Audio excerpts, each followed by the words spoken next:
Hello বন্ধুরা, আজকে আমরা শিখব বাংলা স্বরবর্ণ দিয়ে শব্দ গঠন।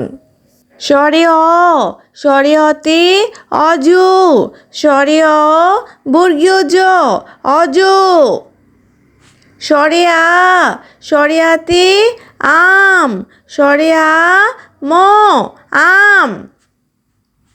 রস্বই, রস্বইতে ইলিশ, রস্বই লয়ে হস্যি তালে বস্য ইলিশ।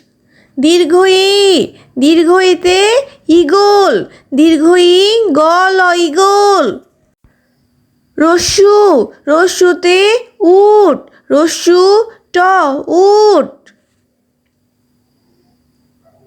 দীর্ঘু, দীর্ঘুতে উষা, দীর্ঘু মূর্ধন্য ষ আকারে সা উষা। রি, রিতে ঋতু, রি তয় হস্যু ঋতু। এ, এতে একতা, এ ক তয় আকারে তা একতা। ওই, ওইতে ঐরাবত, ওই রয়াকারে রা বত ঐরাবত। ও, ওতে ওজন, ও বর্গীয় জ দন্তান্ন ওজন। ঔ, ঔতে ঔষধ, ঔ মূর্ধন্য ষ ধ ঔষধ।